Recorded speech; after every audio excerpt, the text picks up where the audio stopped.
هیا ما چندین ماهانه بهای پانزین الپارزگاه دو که بلند بویه دنو کدا یک لیترا پانزینا بازرگانی لناو پانزی خانه دا پتری 700 دینارایه. پانزینا حکومی کم دویتا بالاف کرنو اوه جی بویه جه دلگرانی الدف شوفرون والاتین پارزگاه دو که. حکومت وکی هولیر تعاملت قال دهوكي بكتن چنكي مشتقات بانزيني و خرج دهوكي وزاخوچن يعني اصلا غاز يا ما جمرك يا ما اشكال الهولير نبن الدهوكي بن يعني اوا حكومتا ما یا خلق دهوكي سزادت يعني كسا كي في دهوكي سزادتن وقت از في سرايت بينم دلمر فيش دنيا راج بي دبجت ما امناي بلا امناي سسر من اما همي پیشمرگین و دفاعش في آخی کن بس غاز سرا 10 جا گوده گازه توزیع کن نده و 15 سرایه راتب و بونه 14 حیوانه داینه یعنی بو چی وعدت دن و جبه جنا کن من نخوشی همون هنده اما 2 ساعت و 3 ساعت و تسرای دابی تمام نخوشنده انمالا نیوکش ما اونیت نساخنجی من تی حال مد بین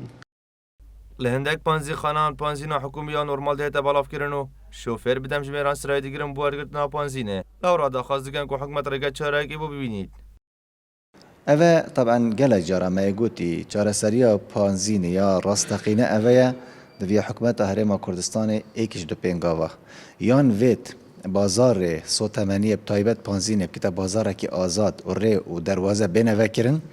اف باج رسومات السر پانزینه بین کیم کرن آن هم اصلا بین را کرن چکو اوه کرسته که راسته خواه پیت يعني کارتی کرن سرجیان حوالاتی هیا یادی اوه کو حکومت هرما کردستانی ها شوی حکومت عراقی روزانه تیرا يعني خارجي وتيشوي هولاتيا نافخويا هرما كردستاني دابين بكتن بتا مصفاية هرما كردستاني اف بالاوغي هرما كردستاني بو هرما كردستاني كار بكن نقبو محافظات عراقي لوي دامي ام ديشين سيطرة دي سرپانزيني تكن اما ام بيفيا عراقي و حتى چند لتركا پنر تو خلقي ما يعني إهانة بتكرنة سرايد غازي دا و برخمه و پارزگاه کاوکی مثل کاول پانزینه ب 450 بفروشن حوالاتیه پارزگاه دو که مجبور بود چت مینت سرايد مثل دا براستی اوه جهی که ماسیه وی حکومت اوه سر قبیل نکت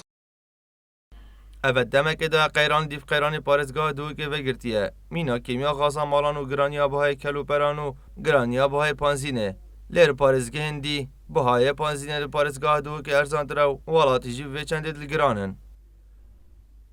متین محمد بادینان میدیا دهوک